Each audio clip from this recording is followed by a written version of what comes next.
ورحمۃ اللہ وبرکاتہ۔ اعوذ باللہ من الشیطان الرجیم، بسم اللہ الرحمن الرحیم۔ الحمد للہ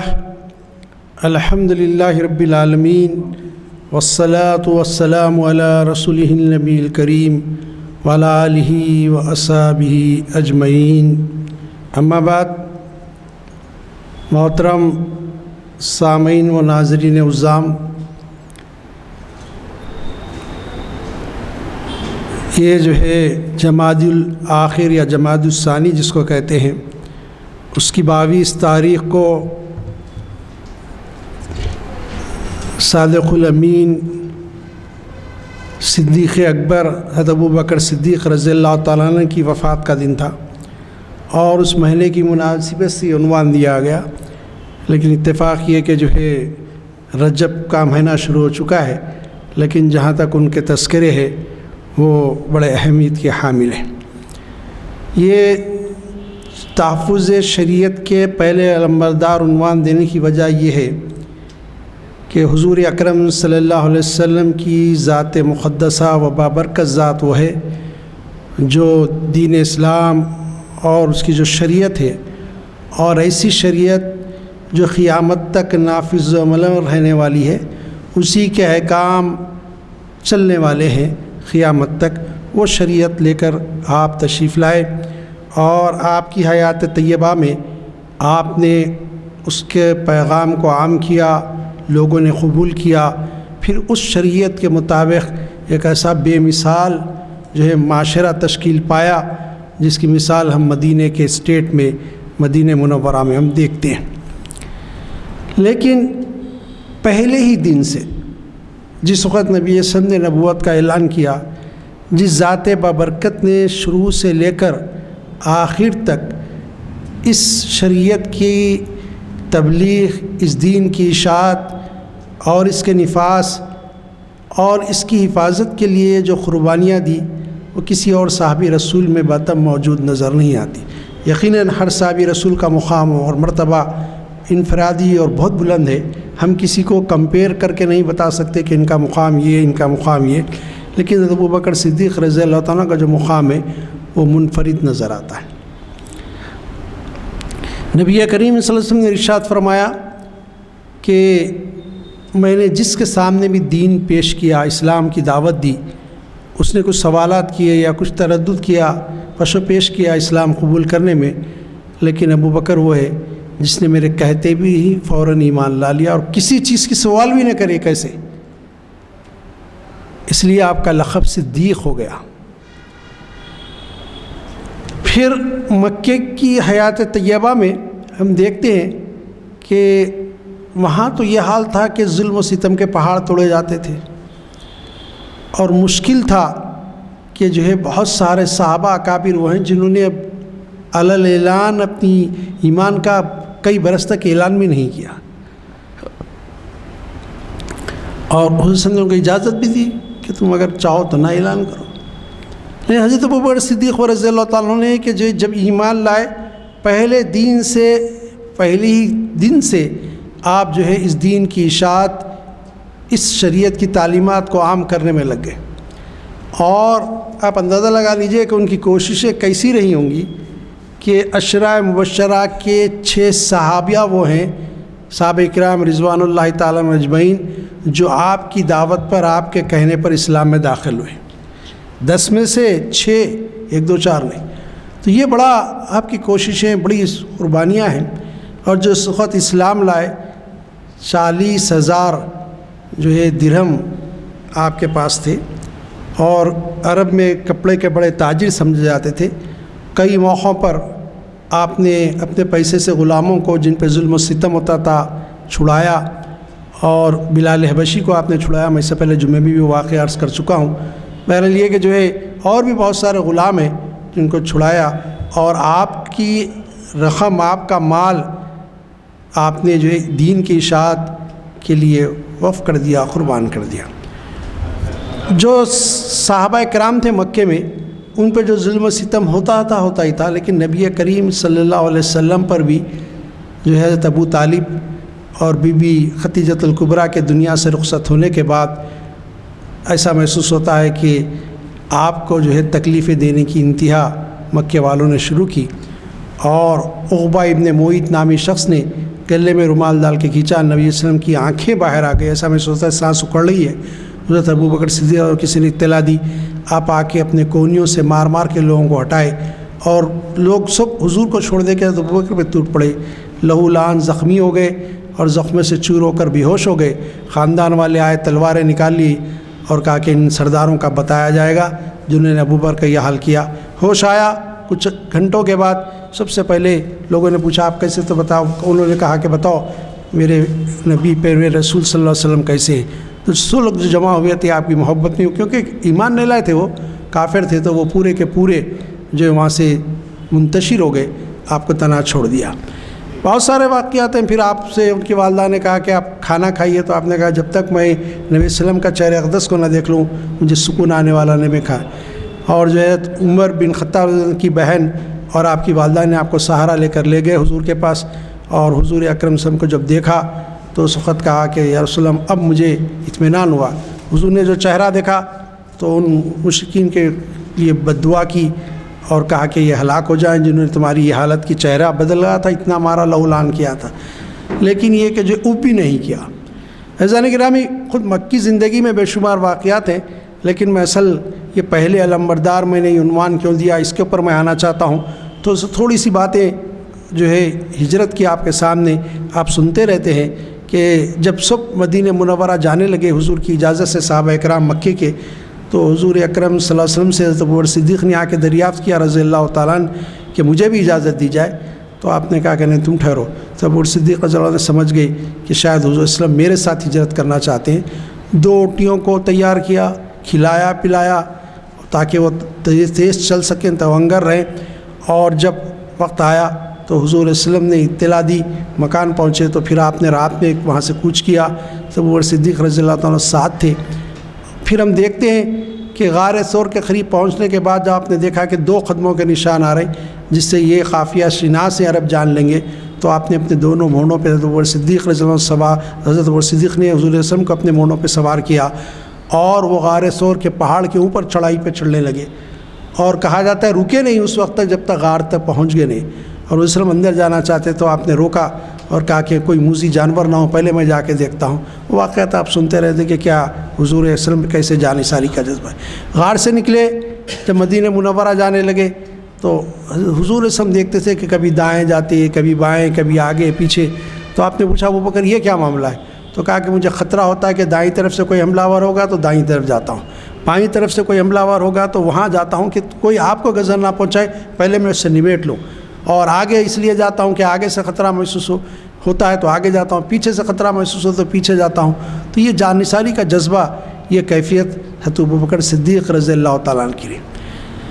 عزیزان گرامی، مسجد نبوی کی تعمیر کا معاملہ آیا، اس زمین کو خریدنے کا معاملہ آیا، وہ 2 یتیم لڑکوں کی تھی، تو حضور صلی اللہ علیہ وسلم نے انہوں نے لینے سے انکار کیا، مسلمان ہو چکے تھے، ان کے چچا نے کہا کہ مت دیجیے، اب وہ بچے بھی نہیں لیں گے، بچے بھی تیار نہیں تھے، لیکن حضور صلی اللہ علیہ وسلم نے حضرت ابوبکر صدیق سے کہا کہ یہ زمین خرید لو اور پیسے دے دو بچوں کو۔ بہرحال تاریخ میں آتا ہے کہ بچوں کو سمجھا کر پیسے دے دیے گئے، اور پھر یہ کہ حضور صلی اللہ علیہ وسلم نے فرمایا ہم نے یہ زمین مسجد کے لیے خریدی، ہم نے، حضور نے نسبت اپنی طرف کی، یہ کہہ سکتے ابوبکر نے خریدی۔ حضرت ابوبکر صدیق رضی اللہ عنہ کے مال کو حضور نے اپنا مال سمجھا، اتنا مقام اور مرتبہ حضرت ابوبکر صدیق رضی اللہ تعالیٰ کو دیا۔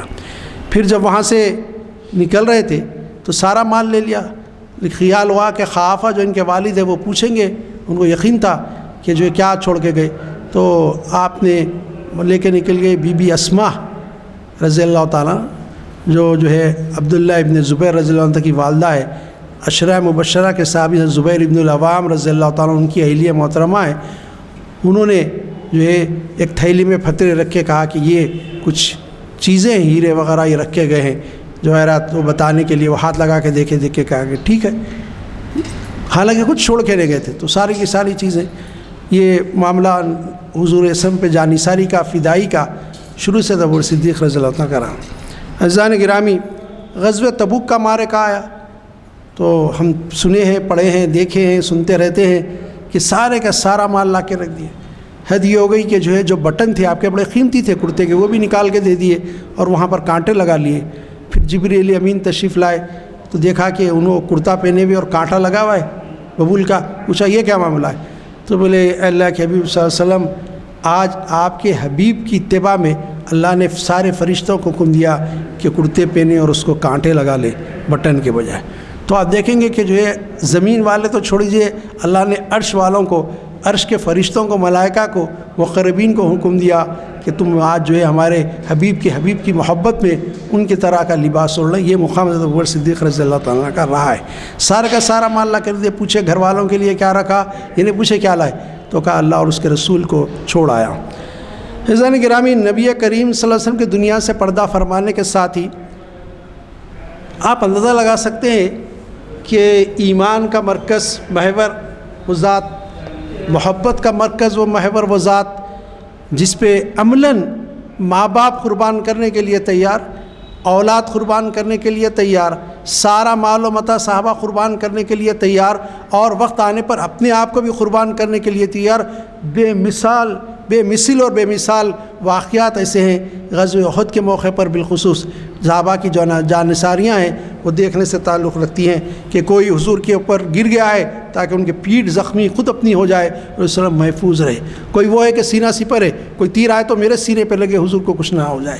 کیا کیفیت ہے مردوں کی، چھوڑ دیجیے عورتیں بھی ایسی ہیں، عورتیں بھی، خاتون اور خواتین بھی بعض ایسی ہیں کہ جو تلوار لے کر حضور کی طرف دوڑتی ہیں، کھڑی ہیں کہ چاروں طرف پھر رہی ہیں کوئی حضور پر کہیں حملہ ور نہ آ جائے، کوئی حملہ نہ کرے۔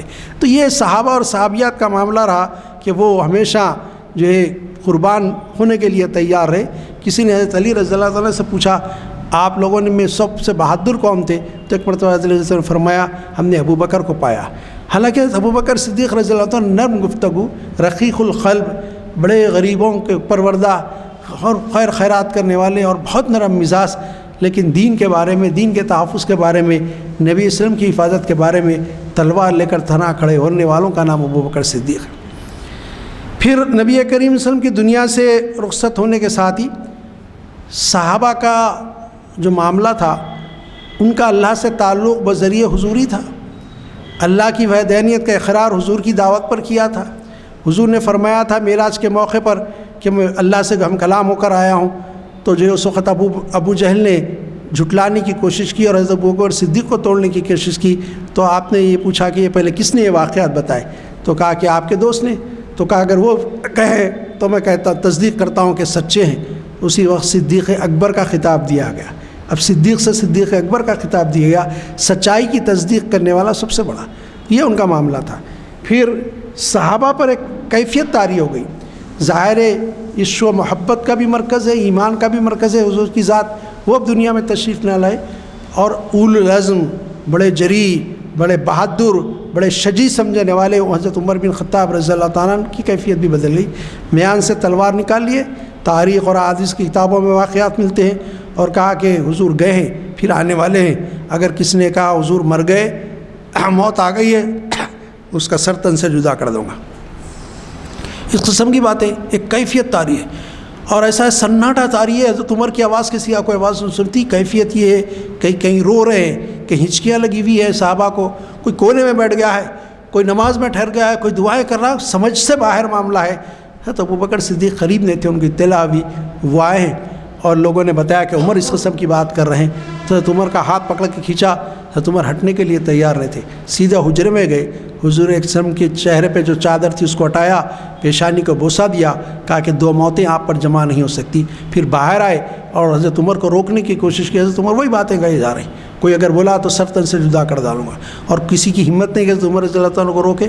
اس وقت آپ ایک چٹان پہ کھڑے ہوئے، اور اس کے بعد آپ نے بہترین خطبہ ارشاد فرمایا، اور جو لوگ جو حضرت عمر کے اطراف تھے حضرت عمر کو چھوڑے، حضرت ابوبکر صدیق کی آواز پر لبیک کہا اور ادھر آ گئے، ادھر جمع ہو گئے۔ پھر قرآن کی وہ آیت پڑھی، وما محمد الا رسول قد خلت من قبلہ الرسل افإن مات أو قتل على أعقابكم، کہ اگر یہ حضور صلی اللہ علیہ وسلم بھی اللہ کے نبیوں اور رسولوں میں ایک رسول اور نبی ہے، یہ مارے جائیں یا قتل کر دیے جائیں تو کیا تم اپنے پائے اور پیچھے پھیڑ جاؤ گے؟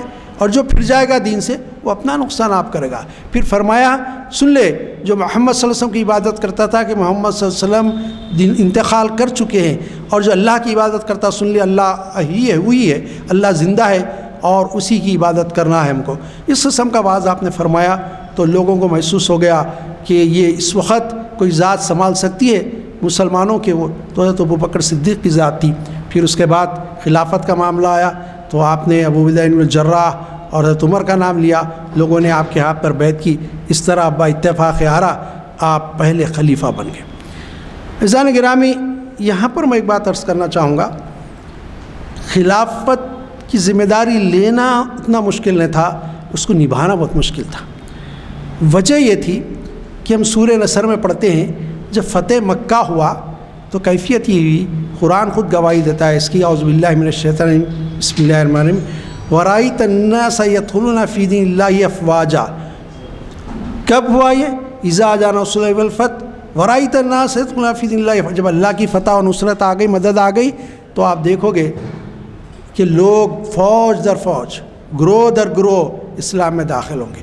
جیسے اسلام غالب آ گیا کعبے پر، مکے پر بتوں کو توڑ دیا گیا، جو عرب کے قبائل کا عقیدہ تھا کہ یہ ہمارے معبودوں نے ابرہہ کے لشکر تباہ کیا تھا، یہ ان کو بھی کر دیں گے، ان کا جو عقیدہ ٹوٹ گیا۔ ان کو معلوم ہو گیا کہ اسلام حق ہے، اللہ کی ذات برحق ہے۔ اس کی وجہ یہ کہ یہ حضرت محمد غالب آ گئے، یہ تو یہاں سے بے یار و مددگار مکے سے نکالے گئے تھے اور آج غالب آ گئے۔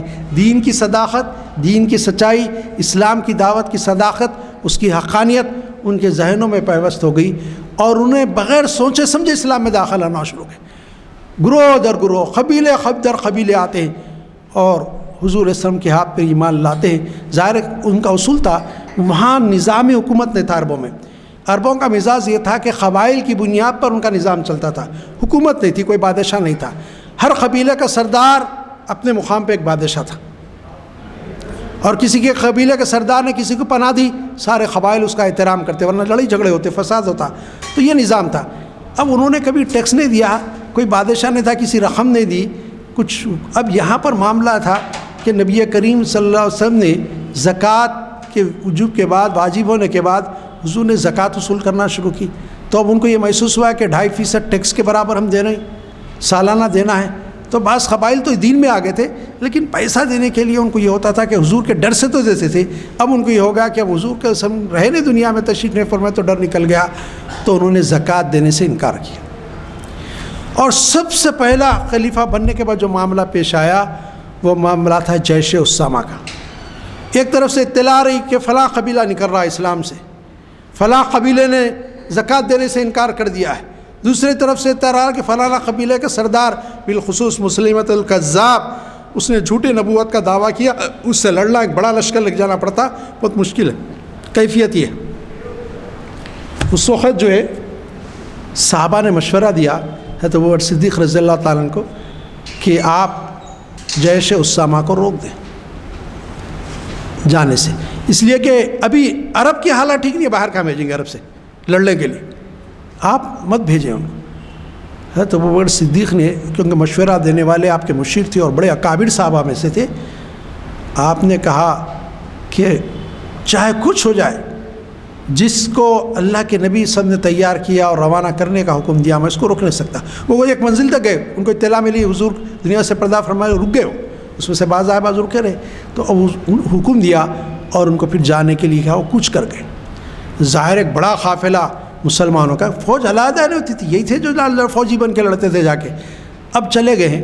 دوسری طرف آپ نے فوراً سرکوبی کے لیے مسلمۃ الکذاب کی ایک فوج تیار کر کے بھیج دی۔ مدینے میں خیط الرجال لوگ نہیں ہیں مدینے کے دفاع کے لیے۔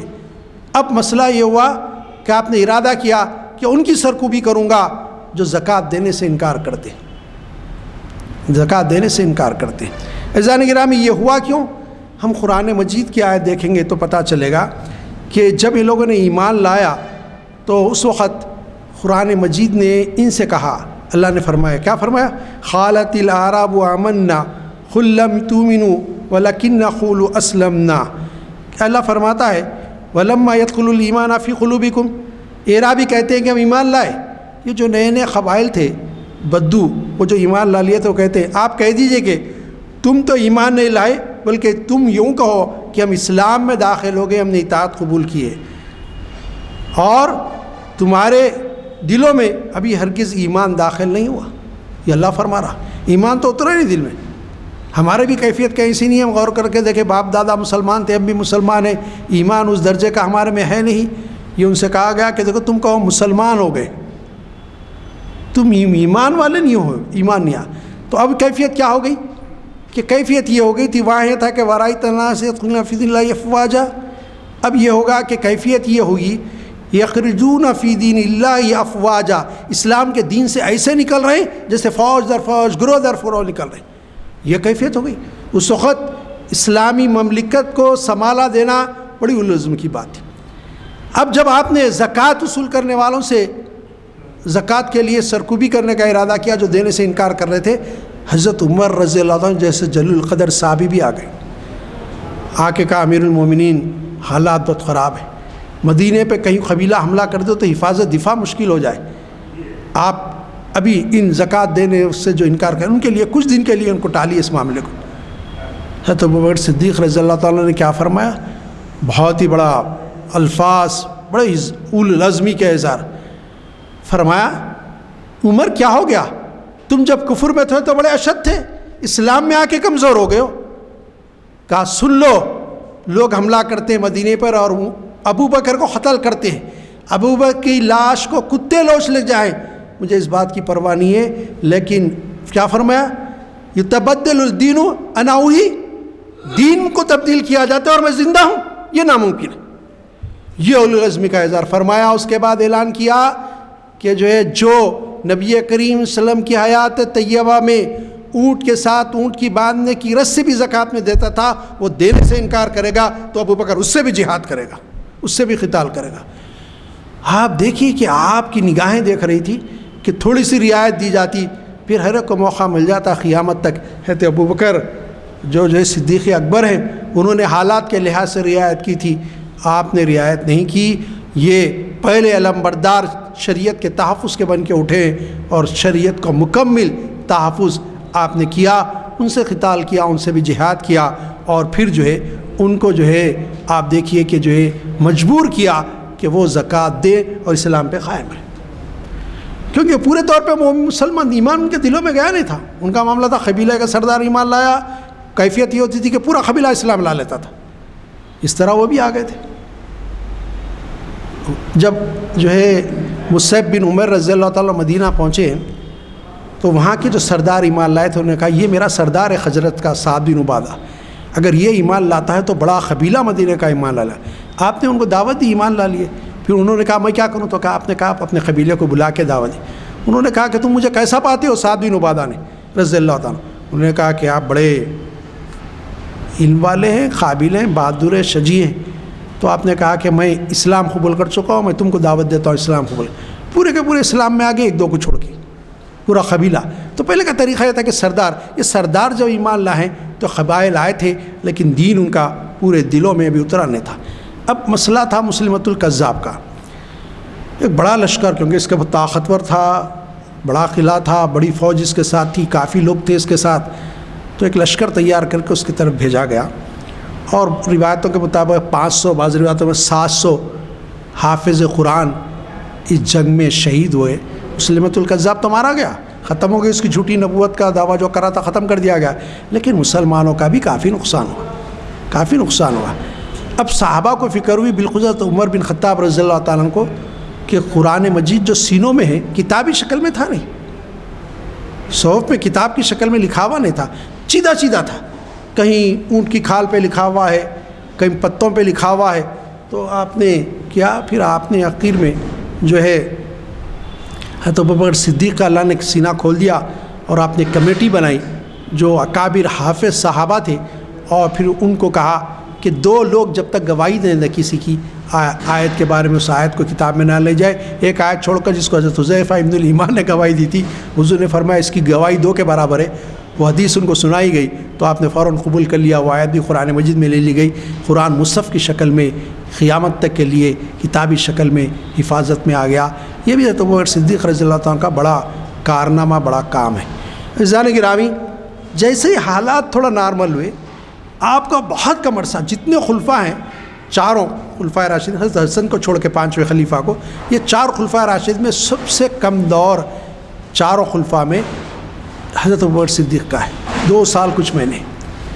دوسروں کا زیادہ دور ہے، سب سے زیادہ دور حضرت عثمان غنی کا ہے، اس کے حضرت عمر کا ہے، پھر حضرت علی رضی اللہ عنہ کا ہے، حضرت ابوبکر صدیق کا سب سے کم دور۔ لیکن اس 2-2.5 سال کے عرصے میں ہم دیکھتے ہیں، 2 سال کے عرصے میں کہ آپ نے ایک طرف عراق کی طرف لشکر بھیجا، ایک طرف جو شام میں لشکر چلے گیا، شام فتح ہو گیا، عراق کے علاقے کئی فتح ہو گئے، تو آپ نے فتوحات کے سلسلے کو جاری رکھا، اسلامی اس ریاست کو مستحکم کیا اور لوگوں کو دین پر، شریعت پر قائم کیا، اور شریعت کے تحفظ کے لیے شریعت کے سب سے بڑے علمبردار بن کے اٹھے۔ یہ آپ کا معاملہ تھا۔ تو میں اس لیے یہ عنوان، یہ موضوع منتخب کیا کہ تحفظ شریعت کے پہلے علمبردار نبی علیہ السلام جب تک تھے کوئی علمبردار ہو نہیں سکتا تھا، وہ تو اللہ کے نبی رسول تھے۔ ساری تحفظ کی، شریعت کا نفاذ، شریعت کا تحفظ، شریعت کو کی دعوت دینا، لوگوں کو دین پہ لانا، یہ سب نبی رسول کی ذمہ داری تھی۔ حضرت ابوبکر صدیق ان کے ماتحت، ان کے سبارڈینٹ بن کے کام کرتے تھے، لیکن اب ساری ذمہ داری حضرت ابوبکر صدیق رضی اللہ تعالیٰ کے شولڈرز پر، ان کے مونڈوں پر آئی تھی۔ تو اس وقت آپ نے بڑی العزمی کے ساتھ، آپ کی جرأت ایمانی، آپ کی حق گوئی اور بے باکی مزاج کی رونے کے باوجود آپ اتنے بہادر اور شجاع بن کے کھڑے ہو گئے کہ آپ نے جو ہے پہلا علم تحفظ شریعت کے بلند کیا اور شریعت کی حفاظت کی۔ ہم حضرت ابوبکر صدیق رضی اللہ عنہ کے جب واقعات بیان کرتے ہیں تو اس وقت ہم کو بھی ذہن میں رکھنا چاہیے، شریعت کا نفاذ جو ہے ہم اپنے خاندان میں بھی کریں۔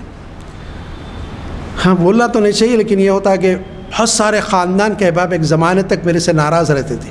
ناراضگی کی وجہ میں بتاتا ہوں کہ دین کے اوپر میں کہتا تھا کہ یہ دین کے خلاف ہے، ایسے کام نہیں ہونا چاہیے، تو اس پہ ناراضگی ہوتی تھی، ارے بھائی تھوڑا سا بھی ان میں نرمی نہیں ہے، اتنی سختی ہے۔ لیکن یہ ہوتا ہے کہ اگر آپ ڈٹے رہیں دین کے اوپر، تو میرا اپنا تجربہ یہ ہے، مشاہدہ یہ ہے کہ بڑے بڑے بعد میں عزت کرنے لگتے۔ پہلے تو روکتے، پہلے تو منع کرتے، جب دیکھتے کہ آپ اولوالعزمی کے ساتھ استقامت کا مظاہرہ کر رہے ہیں تو غیر شرعی کوئی فعل ہوتا ہے آپ کے سامنے کرنے سے ڈریں گے۔ کم سے کم اتنا ہوگا کہ آپ کی موجودگی میں کوئی غیر شرعی عمل نہیں کریں گے۔ تو یہ کہ ہم کو اپنی زندگیوں میں حضرت ابوبکر صدیق رضی اللہ عنہ کردار ادا کرنا پڑے گا۔